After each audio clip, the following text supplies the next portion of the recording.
नमस्कार विद्यार्थी मित्रांनो, आजच्या लेक्चरमध्ये आपलं स्वागत आहे। आज आपलं सामान्य विज्ञानाचं लेक्चर आहे।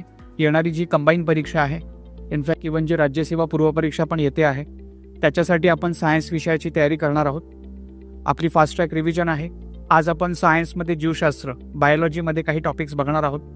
आपल्याला माहितीच आहे की येणारी जी राज्यसेवा पूर्व परीक्षा आहे त्यामध्ये सायन्सवर अराउंड 20 ते 22 प्रश्न अपेक्षित आहे आणि त्यातून सुमारे 10 ते 11 प्रश्न हे जीवशास्त्र बायोलॉजीवर येणार आहेत। आणि येणारी पुढची जी कंबाईन एक्झाम आहे MPSCची, त्यामध्ये जो पूर्व परीक्षेचा पेपर असणार आहे त्यामध्ये साधारणतः सायन्स ते 15 प्रश्न अपेक्षित आहे। त्यामध्ये सुमारे 7 ते 8 प्रश्न जे आहेत ते जीवशास्त्रावर असणार आहेत आणि उरलेले मग भौतिकशास्त्र, रसायनशास्त्रावर असणार आहे। तर आजच्या लेक्चरमध्ये आपण काही टॉपिक रिवाईज करणार आहोत। आजचं जे आपलं लेक्चर आहे त्यामध्ये आपण कोणता टॉपिक बघणार आहोत विद्यार्थी मित्रांनो? टॉपिकचं नाव असणार आहे जीवनसत्वे आणि पचनसंस्था, विटामिन्स अँड डायजेस्टिव्ह सिस्टम। जर आपण मागील 5 वर्षांचं PYQ ॲनालिसिस केलं तर आपल्याला दिसेल की हा एक MPSCचा लाडका टॉपिक आहे ज्यावर वारंवार प्रश्न विचारले गेलेले आहे। त्यामुळे त्या अनुषंगाने आजच्या लेक्चरमध्ये आपण या टॉपिकची रिव्हिजन करणार आहोत। सुरुवात करूया आपण जीवनसत्वांपासून। जीवनसत्व काय असतात विद्यार्थी मित्रांनो? आपल्याला माहितीच आहे, बेसिकली जीवनसत्व हे पोषक द्रव्य आहेत आणि त्यामुळे आपल्या शरीराची वाढ होते, आपली रोगप्रतिकार शक्ती छान होते आणि आपल्या शरीरातले जितके पण अवयव आहेत त्यांना काम करण्यासाठी उभारी मिळते। जीवनसत्वांबद्दल बोलायचं झालं तर एकूण किती जीवनसत्व आहेत आपण पाहू शकता। जीवनसत्व जे आहेत त्याचे एकूण प्रकार किती आहे, how many vitamins are there? तर आपण पाहू शकता एकूण जीवनसत्व किती आहेत? 6 आहे। There are 6 vitamins. कोणते कोणते आहेत आपण बोर्डावर पाहू शकता।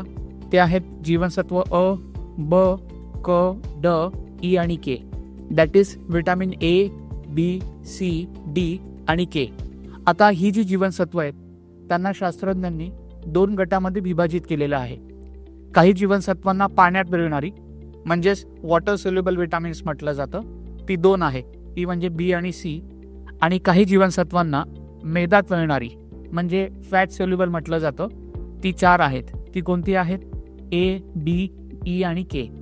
आता पाण्यात विरघळणारी जी जीवनसत्व आहेत विद्यार्थी मित्रांनो, त्याचा अर्थ असा नाही घ्यायचा की त्यांना आपण पाण्यात टाकलं की ती विरघळून जातात, तसा अर्थ नाही घ्यायचा।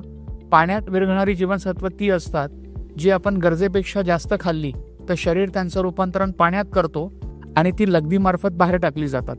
तर लघवीतून शरीराबाहेर जाणारी अतिरिक्त सेवन केल्यावर अशा जीवनसत्वांना पाण्यात विरघळणारी किंवा वॉटर सोल्युबल विटामिन्स म्हटलं जातं, ती B आणि C आहे। आणि आता हे नक्कीच कळेल तुम्हाला, मेदात विरघळणारी फॅट सोल्युबल विटामिन्स म्हणजे काय? ही अशी जीवनसत्व आहे जी आपण गरजेपेक्षा जास्त खाल्ली तर शरीर त्यांचं रूपांतरण मेदामध्ये, फॅट्समध्ये करतो आणि ती शरीरामध्येच साठून राहतात आणि अतिसेवन केल्यामुळे आपल्याला लठ्ठपणा येऊ शकतो। लठ्ठपणाला ओबेसिटी पण म्हटलं जातं। आता ही जी जीवनसत्व आहेत त्यांचा अभ्यास करताना आपल्याला सगळ्या जीवनसत्वांचा डिटेल अभ्यास करावा लागेल। परीक्षेच्या दृष्टीने जीवनसत्वांवर काय विचारलं जातं? आपण PYQ ॲनालिसिस केलं तर MPSCने जीवनसत्वांची रासायनिक नावं, केमिकल नेम्स विचारलेली आहेत। मग त्यांचं कार्य काय आहे जीवनसत्वांचं ते विचारलेलं आहे। त्याच्या पलीकडे हे जीवनसत्वांचे स्रोत काय आहेत ते विचारले आहेत आणि या जीवनसत्वांच्या अभावामुळे, डेफिशियन्सीमुळे कोणते आजार होतात हे पण MPSCने विचारलेलं आहे। तर त्या अनुषंगाने आपण या जीवनसत्वांचा अभ्यास करणार आहोत मित्रांनो। तर आपण सुरू करूया। आपण सुरुवात विटामिन A पासून करूया। सुरुवात आपण विटामिन A पासून करूया। विटामिन Aचं रासायनिक नाव काय आहे? त्याचं रासायनिक नाव आहे रेटिनॉल। इंग्लिश मराठी सेम नाव। रेटिनॉल हे नाव कुठून आलं विद्यार्थी मित्रांनो? तर हे जे जीवनसत्व आहे त्याचं प्रमुख कार्य आपण पाहू शकता, ते डोळ्यांच्या आरोग्यासाठी आवश्यक असतं। It's good for your eyesight. तर आपल्या डोळ्याच्या आतमध्ये तुम्हाला माहितीच आहे सर्वात महत्त्वाचा अवयव असतो, त्याला दृष्टीपटल, नेत्रपटल असं म्हटलं जातं। डोळ्यांचे डॉक्टर त्याला मागचा पडदा पण म्हणतात आणि हे दृष्टीपटल, नेत्रपटल जे आहे त्याला इंग्रजीमध्ये रेटिना असं म्हटलं जातं। जेव्हा आपण कोणतीही वस्तू पाहतो तर त्याची खरी प्रतिमा ही रेटिनावर, नेत्रपटलावर तयार होते। तर रेटिनाला नरिश करणारा, रेटिनाला बळकटी देणारा जीवनसत्व म्हणून त्याला रेटिनॉल असं नाव ठेवण्यात आलेलं आहे। जीवनसत्व अ जे आहे ते कशात सापडतं? 2 महत्त्वाचे पदार्थ त्यामध्ये हे सापडतं, एक म्हणजे गाजर आणि दुसरं म्हणजे कॅरोटीन। गाजराबद्दल आपल्याला माहितीच आहे, पण कॅरोटीन म्हणजे काय मित्रांनो? तर कॅरोटीन म्हणजे any fruit or vegetable which has red pigments. सोप्या भाषेत सांगायचं तर कोणतीही लाल रंगाची जी फळं आणि भाज्या आहेत त्यामध्ये विटामिन A हे मुबलक प्रमाणामध्ये आढळतं, हे आपण नक्की लक्षात ठेवावं। विटामिन Aच्या अभावामुळे कोणता आजार होतो? हेही आपल्या PYQ मध्ये येऊन गेलेलं आहे. विटॅमिन एच्या अभावामुळे 2 आजार होऊ शकतात. आपण पाहू शकता, एक आहे रातंधळेपणा, दॅट इज नाईट ब्लाइंडनेस, आणि दुसरा आजार आहे झेरोऑप्थेल्मिया. आता जेव्हा आपण रातंधळेपणा किंवा नाईट ब्लाइंडनेस या आजाराची माहिती घेतो, तेव्हा विद्यार्थ्यांच्या मनामध्ये हा एक भ्रम असतो की नक्की रातंधळेपणा म्हणजे काय. मी जेव्हा बॅचेसमध्ये प्रश्न विचारतो रातंधळेपणा म्हणजे काय, तर मला उत्तर दिसतं की रात्री दिसत नाही. तर हे चुकीचं आहे. रात्री कोणालाच दिसत नाही, वटवाघुळासारखे प्राणी सोडले तर रातंधळेपणा म्हणजे काय, तर कमी प्रकाशामध्ये काही न दिसणं, no vision in dim light, याला रातंधळेपणा म्हणतात. याचा दिवस रात्रीशी काही संबंध नाही. नंबर 1, हा आजार कुपोषित बालकांमध्ये जास्त आढळतो. नंबर 2, हा फुल्ली क्युरेबल आहे. जर आपण विटॅमिन एच्या गोळ्या आणि पोषक आहार दिला तर हा आजार नक्कीच बरा होण्यासारखा आहे. देन दुसरा आजार जो आपण बोर्डावर पाहू शकता, त्याचं नाव आहे झेरोऑप्थेल्मिया. झेरोऑप्थेल्मिया काय असतो student? In simple word, it is nothing but dry eyes. डोळे कोरडे होतात. डोळे कोरडे होणं याला झेरोऑप्थेल्मिया म्हणतात. झेरोऑप्थेल्मिया हा आजार बऱ्याच कारणांमुळे होऊ शकतो. तो विटॅमिन एच्या अभावामुळे पण होऊ शकतो. तो मोबाईलवर तुमचा स्क्रीन टाईम जास्त असेल, PCवर स्क्रीन टाईम जास्त असेल त्यामुळे पण होऊ शकतो. किंवा तुम्ही लॉंग डिस्टन्स ट्रॅव्हल करताय स्कूटी बाईकपर्यंत, डोळ्याला काही प्रोटेक्टिव्ह ग्लासेस नसतील त्यामुळे होऊ शकतो. अगेन कधी कधी झेरोऑप्थेल्मिया जो आहे, काही डोळ्यांचे टिचकट आजार असतात, उदाहरणार्थ काचबिंदू, ग्लुकोमा, त्यामध्ये पण होऊ शकतो. तर बरीच कारणं आहे. एज रिलेटेड पण असू शकतो. तर एक कारण आहे की विटॅमिन एच्या अभावामुळे पण तो होतो. विटॅमिन एचं अतिसेवन केलं तर हे मेदात विरणारं जीवनसत्व आहे, फॅट सोल्युबल विटॅमिन आहे. तर ते जास्त खाल्लं तर ते त्वचेखाली साचून राहतं आणि त्यामुळे लठ्ठपणा येऊ शकतो. आपण पुढे जाऊया स्टुडंट्स. पुढचं जीवनसत्व फार मोठं जीवनसत्व आहे, ते म्हणजे जीवनसत्व ब. विद्यार्थी मित्रांनो, जीवनसत्व ब जे आहे त्याला अजून काय नावाने ओळखलं जातं? विटॅमिन बी जे आहे त्याला आपण काय म्हणतो? फार महत्त्वाचं, विटॅमिन बी जे आहे त्याला नुसतं विटॅमिन बी नाही तर विटॅमिन बी कॉम्प्लेक्स असं देखील म्हटलं जातं. इथे पाहू शकता तुम्ही, याला विटॅमिन बी कॉम्प्लेक्स पण म्हणतात. का विटॅमिन बी कॉम्प्लेक्स म्हणतात? कारण विटॅमिन बी जे आहे विद्यार्थी मित्रांनो, ते एक नाही आहे, त्याचे टोटल किती उपप्रकार आहेत? 8 उपप्रकार आहे. तर कॉम्प्लेक्स या शब्दाचा जो अर्थ आहे त्याचा अर्थ असतो गट किंवा ग्रुप. तर विटॅमिन बी कॉम्प्लेक्स म्हणजे विटॅमिन बीचा गट, हे आपण विसरता कामा नये. त्याचे 8 उपप्रकार आहेत. 8 उपप्रकार तुम्ही पाहू शकता: B1, B2, B3, B5, B6, 7, 9 आणि 12. जर तुम्ही बोर्डाकडे नीट लक्ष दिलं तर तुम्हाला एक गोष्ट नोटीस होईल की जीवनसत्व ब चे जे 8 उपप्रकार आहेत त्यांची नावं क्रमाने नाही आहेत. शास्त्रज्ञांनी रँडमली नावं दिली आहेत. म्हणजे 1 आहे, 2 आहे, 3 आहे, 4 नाही आहे, 5, 6, 7 आहे, 8 नाही आहे, 9 आहे, 10, 11 नाही आहे, डिरेक्टली 12 आहे. त्यामुळे शास्त्रज्ञांनी रँडमली नावं दिली आहे, आपण तशीच लक्षात ठेवावी. अगेन एकूण 8 प्रकार आहे हे नक्कीच. आता परीक्षेला विटॅमिन बीची जी 8 प्रकार आहेत त्यांची रासायनिक नावं विचारली जातात आणि त्या पलीकडे त्यांच्या अभावामुळे काय आजार होऊ शकतात हे विचारले जातात. आता विटॅमिन B1 आहे विद्यार्थी मित्रांनो, त्याला थायमिन म्हटलं जातं. त्याच्या अभावामुळे बेरीबेरी हा आजार होतो. बेरीबेरी काय असतो स्टुडंट? ते बेरीबेरी आजारामध्ये अशक्तपणा येतो.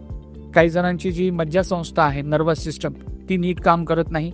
काही जणांच्या पायांना पण सूज येऊ शकते. तर याला बेरीबेरी म्हणतात. हा आजार क्युरेबल आहे. मार्केटमध्ये विटॅमिन बी कॉम्प्लेक्सच्या कॅप्सूलचं पॅकेट येतं, त्याचा कोर्स 1-2 महिना केला तर हा आजार क्युरेबल आहे.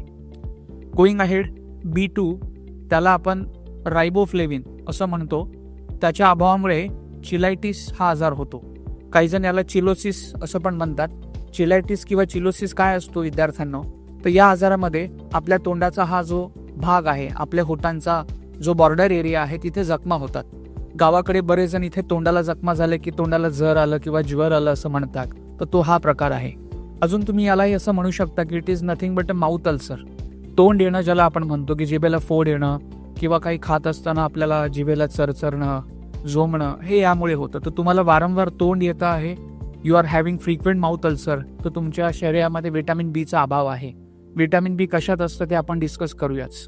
पुढे PYQ मध्ये सर्वात जास्त काही विचारलं गेलं असेल तर हे विटॅमिन आहे B3. याला नियासिन म्हटलं जातं. नियासिनच्या अभावामुळे पेलाग्रा हा आजार होतो. पेलाग्रा या आजारामध्ये जी लक्षणं दिसतात स्टुडंट, त्यांना 3D लक्षणं म्हटलं जातं. 3D लक्षणं काय आहे? सर्वात पहिलं म्हणजे डायरिया.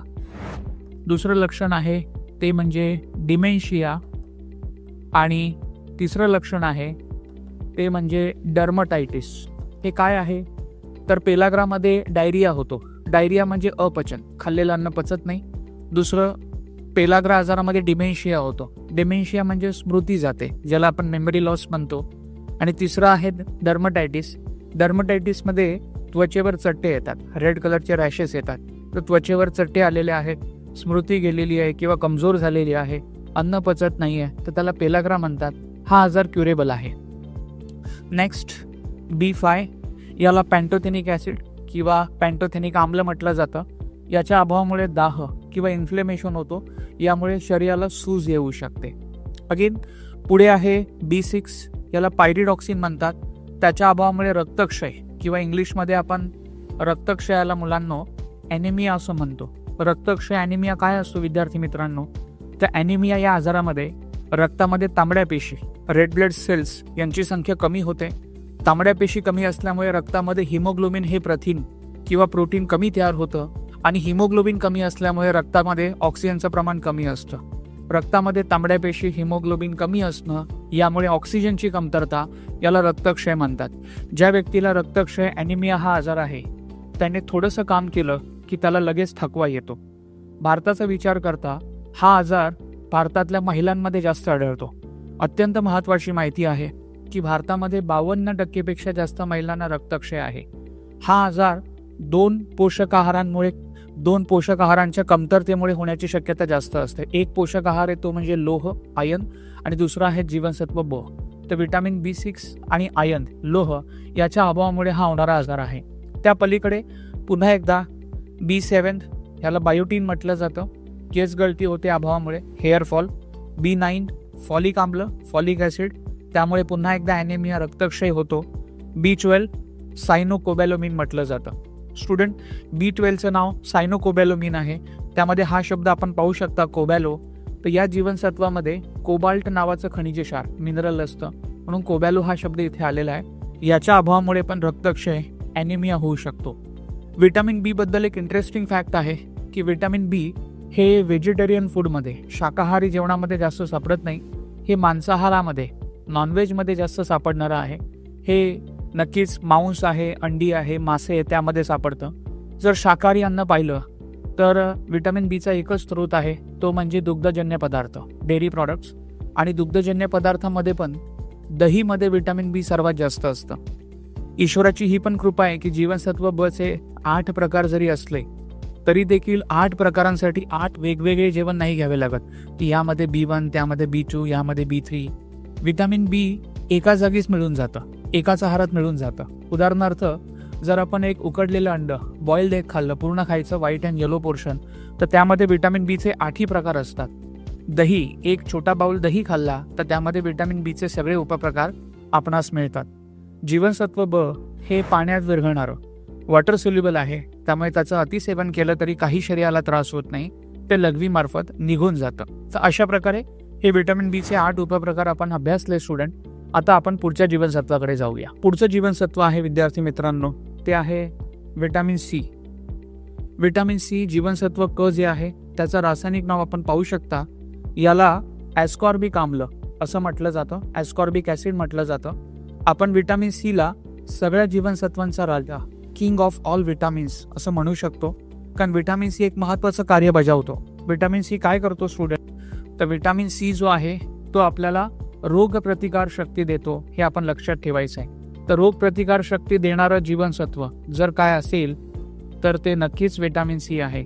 विटामिन सीचं नियमित सेवन केल्यामुळे आपण वारंवार आजारी पडत नाही, किंवा पडलो तर त्यातून आपण नक्कीच लवकर बरे होतो. विद्यार्थी मित्रांनो, विटामिन सीचं मुख्य स्रोत काय आहे, तर विटामिन सी आवळ्यामध्ये नक्की सापडतं. लिंबूवर्गीय फळं, आंबट फळं जी आहेत, मोसंबी आहे, संत्री आहे, पायनॅपल, द्राक्ष, त्यामध्ये मोठ्या प्रमाणामध्ये आढळतं. व्हेरी इम्पॉर्टंट, आवळा जे आहे हे एक अत्यंत महत्त्वाचं फळ आहे, त्यामध्ये विटामिन सी जास्त असतं. आवळ्याला आपण सायन्समध्ये इंडियन गूजबेरी असं देखील म्हणतो, हे लक्षात ठेवायचं. विटामिन सीच्या अभावामुळे हा आजार होतो, तो आहे स्कर्वी. स्कर्वी काय आहे स्टुडंट, स्कर्वी आजारामध्ये आपल्या दातांच्या वरती ज्या हिरड्या असतात त्या हिरड्यांमधून रक्त होतं. रक्तस्राव होतो. हिरड्यांमधून रक्त येणं, ब्लिडिंग फ्रॉम गम्स, त्याला आपण स्कर्वी आजार म्हणतो. हा आजार क्युरेबल आहे, काही गंभीर आजार नाही आहे. व्हिटॅमिन सी बद्दल बोलायचं झालं तर व्हिटॅमिन सी खाल्ल्यामुळे आपल्या शरीरामध्ये एक प्रथिन किंवा प्रोटीन तयार होतं, त्याला कोलेजन म्हटलं जातं. आणि हे प्रथिन आपल्या शरीरात तयार झाल्यामुळे आपली त्वचा जी आहे ती चमकते. काही जण जे आहे व्हिटॅमिन सीला वार्धक्य विरोधी जीवनसत्व किंवा अँटी एजिंग व्हिटॅमिन पण म्हणतात, कारण व्हिटॅमिन सीमुळे रोगप्रतिकारशक्ती वाढते, स्किन ग्लो करते, रक्त शुद्ध होतं आणि त्याचे बरेच बेनिफिट्स आहेत. व्हिटॅमिन सी जे आहे ते एक अँटीऑक्सिडंट आहे, रक्तातलं विष बाहेर टाकतं. आपल्या रक्तामध्ये कर्करोगासाठी कारणीभूत असणारे एक विषारी रसायने असतात, त्यांना फ्री रॅडिकल्स म्हटलं जातं. ते फ्री रॅडिकल्स नष्ट करायचं काम पण जे आहे ते व्हिटॅमिन सी करतं, हे आपल्याला नक्की लक्षात ठेवायचं आहे. अगेन व्हिटॅमिन सी हे वॉटर सोल्युबल आहे, पाण्यात विरघळणारं आहे. अतिसेवन केल्यामुळे विशेष काही त्रास संभवत नाही. आपण पुढच्या जीवनसत्वाकडे जाऊया. पुढचं जीवनसत्व कोणतं आहे आपण पाहू शकता.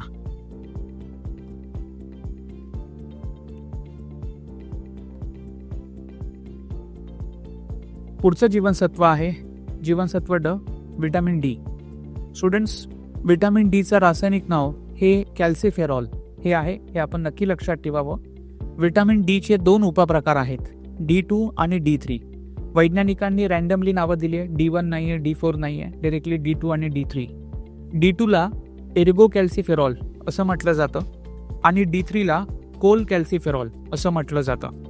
D2 हे प्रमुखतः व्हेज शाकाहारी जेवणामध्ये सापडतं आणि D3 जे आहे ते मांसाहारीमध्ये म्हणजेच नॉनव्हेज फूडमध्ये जास्त सापडतं. व्हिटॅमिन डी जे आहे त्याचं प्रमुख कार्य काय आहे तर व्हिटॅमिन डी जे आहे ते दात आणि हाडं मजबूत करतं. व्हिटॅमिन डीमुळे आपल्या शरीरामध्ये कॅल्शियमचं शोषण, ॲब्झॉर्प्शन ऑफ कॅल्शियम. एक इंटरेस्टिंग माहिती आहे विद्यार्थी मित्रांनो, जर का आपण नुसतं कॅल्शियम खाल्लं तर शरीर ते पचवू शकत नाही. आपल्या कॅल्शियमला पचवण्यासाठी ते व्हिटॅमिन डी सोबत खावं लागतं. तर जसं टाळा उघडायला चावी लागते तसं कॅल्शियम पचवणारी चावी काय असेल तर ती व्हिटॅमिन डी आहे. तर कॅल्शियम जेव्हा व्हिटॅमिन डीच्या संपर्कात येईल तेव्हाच शरीर त्याचं शोषण किंवा पचन करू शकतं. व्हिटॅमिन डी जे आहे त्याच्या अभावामुळे काय होतो आणि ते सापडतं कुठे? व्हिटॅमिन डीचे महत्त्वाचे स्रोत आहे डाळ, अंडी, मांस इत्यादी. व्हिटॅमिन डीला सनशाईन व्हिटॅमिन देखील म्हटलं जातं. आता विद्यार्थ्यांमध्ये एक गैरसमज आहे की सकाळच्या कोवळ्या उन्हामध्ये व्हिटॅमिन डी असतं, तर हे चुकीचं आहे विद्यार्थी मित्रांनो.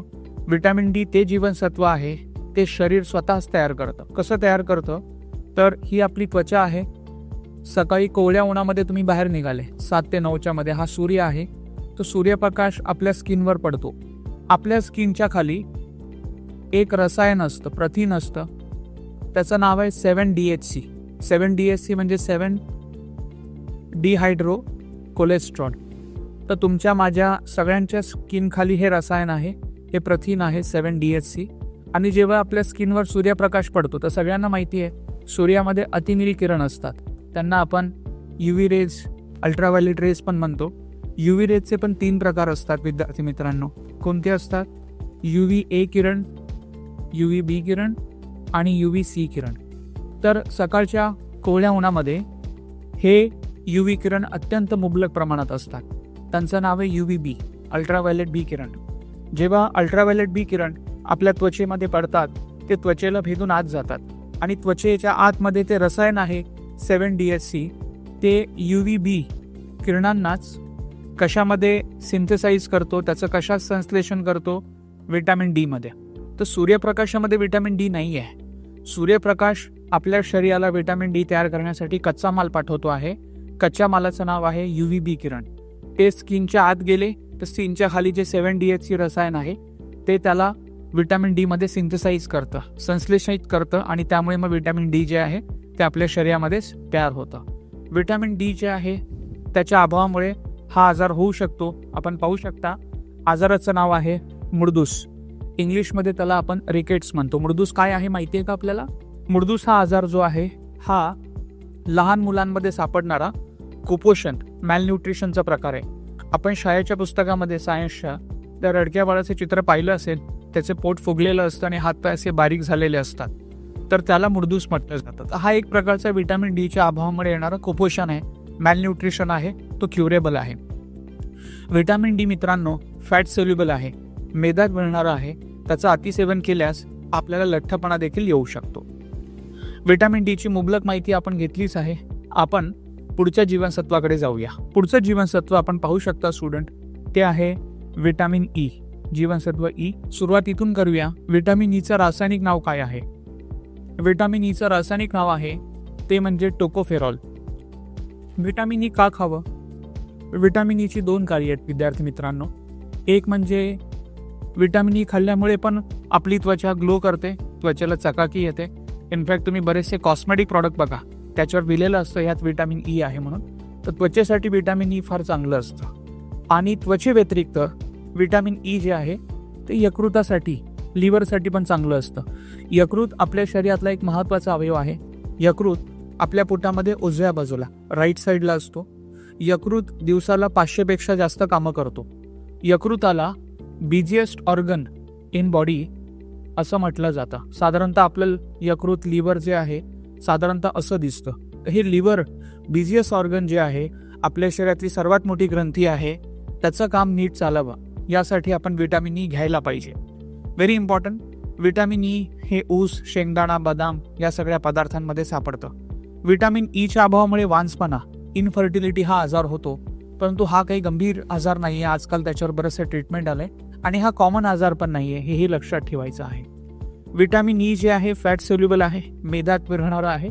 जास्त खाल्लं तर ते नक्कीच लठ्ठपणासाठी कारणीभूत ठरू शकतं. तर अशा प्रकारे इथे व्हिटॅमिन ईची माहिती आपण घेतली आहे.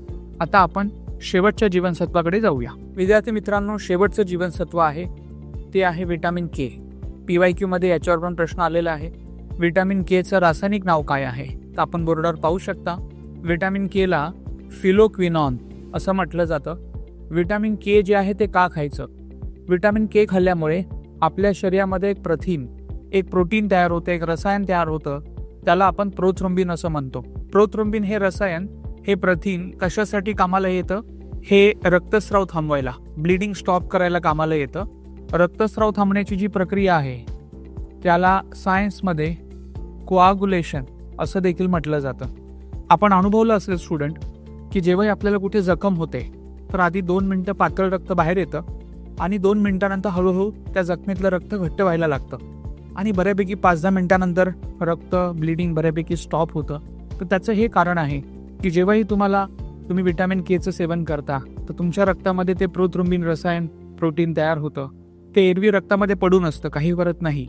जेव्हा आपल्याला जखम होईल तिथे प्रोथ्रोम्बिन ॲक्टिव्ह होतं आणि ते पातळ रक्ताच्या गुठळ्या करायला, त्याला घट्ट करायला सुरुवात करतं आणि त्यामुळे ब्लिडिंग जे आहे ते बऱ्यापैकी थांबतं. प्रोथ्रोम्बिनच आपल्या शरीरामध्ये रक्तस्राव थांबवतो का? तर प्रोथ्रोम्बिन हा एक घटक आहे. इतर पण घटक आहे जे आपल्या जखमेतून रक्तस्राव थांबवायला मदत करतात. उदाहरणार्थ प्रोथ्रोम्बिनच्या पलीकडे चपट्या पेशी, प्लेटलेट्स ब्लिडिंग स्टॉप करतात. त्यानंतर मग आपल्या रक्तामध्ये एक महत्त्वाचं रसायन असतं, पदार्थ असतो, त्याला आपण प्लाझ्मा, रक्तद्रव्य म्हणतो, त्यामुळे ब्लिडिंग स्टॉप होतं. अजून एक रसायन आहे त्याचं नाव आहे फायब्रिनोजिन, शरीरात असतं. फायब्रिनोजिनमुळे पण ब्लिडिंग स्टॉप व्हायला मदत होते. त्या व्यतिरिक्त कॅल्शियम पण रक्तस्राव थांबायला मदत करतो. आणि थोड्या वेळापूर्वी आपण लिव्हरबद्दल थोडी चर्चा केली. लिव्हर अवयव पण कुठेही जखम झाली तर ब्लिडिंग स्टॉप करायला मदत करतो. या सगळ्यांपैकी एक घटक आहे प्रोथ्रोम्बिन. प्रोथ्रोम्बिनची पण मर्यादा आहे. थोडंफार काही काटलं छाटलं लागलं तर ते बरं होऊ शकतं प्रोथ्रोम्बिनमुळे, पण एकदमच कोणीतरी फार मोठी इंजुरी झाली, ॲक्सिडेंट आहे, मग प्रोथ्रोम्बिन तिथे काही करू शकत नाही. तिथे स्टिचेस, मेडिकल इंटरव्हेन्शन लागेल, हे लक्षात ठेवावं. Very important. व्हिटॅमिन केचं मुख्य स्रोत आहे हिरव्या भाज्या, ग्रीन अँड लिफी व्हेजिटेबल. काही हिरव्या भाज्या खा, त्यात व्हिटॅमिन के आहे. व्हिटॅमिन केच्या अभावामुळे हा आजार होतो मित्रांनो, त्याचं नाव आहे VKDB. VKDB काय आहे? Vitamin K deficiency bleeding. नावातच व्याख्या. व्हिटॅमिन के डेफिशियन्सी ब्लिडिंगमध्ये जो व्यक्ती व्हिटॅमिन के कमी खातोय त्याच्या रक्तामध्ये हे प्रोटीन जे आहे ते कमी तयार होतं, प्रोथ्रोम्बिन, आणि त्यामुळे मग त्याच्या रक्तस्रावाला थांबवणं जरा कठीण होतं आणि मग त्याला डॉक्टरकडे जावं लागू शकतं. तर रक्तस्राव न थांबण्याचा आजार त्याला VKDB म्हणतात. पण हा अभावामुळे होणारा आजार आहे, हा क्युरेबल आहे, त्यामध्ये काही विशेष सांगण्यासारखं नाही. एक आजार असा पण आहे मुलांनो ज्यामध्ये जखमेतलं रक्त थांबतच नाही. म्हणजे हा एक अनुवंशिक आजार आहे. लहान मुलांना जन्मतः होतो. आई बाबा, आजी आजोबा त्यांच्या पूर्वजांकडून त्याला मिळतो वारसा म्हणून. त्याला हिमोफिलिया म्हटलं जातं. हिमोफिलिया या आजारामध्ये त्या लहान मुलाला काही खायला द्या, त्याच्या रक्तामध्ये जे क्लॉटिंग फॅक्टर्स आहेत उदाहरणार्थ प्रोथ्रोम्बिन वगैरे ते तयारच होत नाही आणि त्यामुळे मग त्याचं रक्तस्राव न थांबल्यामुळे त्याला डॉक्टरकडे पळवावं लागतं. हा आजार अनुवंशिक आहे, म्हणजे हा एका पिढीकडून पुढच्या पिढीला जातो, बरा होत नाही आणि या आजाराला रॉयल डिसीज देखील म्हटलं जातं. ब्रिटिश राजघराणं जे आहे, क्वीन एलिझाबेथ, क्वीन व्हिक्टोरिया, त्यांच्या खानदानामध्ये बऱ्याच सदस्यांना हा आजार आहे, म्हणून याला राजघराण्याचा आजार रॉयल डिसीज देखील म्हटलं जातं. हे लक्षात ठेवायचं आहे. विटॅमिन के जे आहे विद्यार्थी मित्रांनो, ते फॅट सोल्युबल आहे, मैदाच भरणार आहे. जास्त खाल्लं तर आपल्याला लठ्ठपणा होऊ शकतो. तर विद्यार्थ्यांनो, इथे आपण 6 जीवनसत्व पाहिली. Vitamin A, B, C, D, E, K, त्यांची रासायनिक नावं पाहिली, त्यांचा स्रोत पाहिला, त्यांच्या अभावामुळे काय आजार होतात ते आपण बघितले आणि हा टॉपिक जो आहे तो आपण आज कव्हर करतो आहे.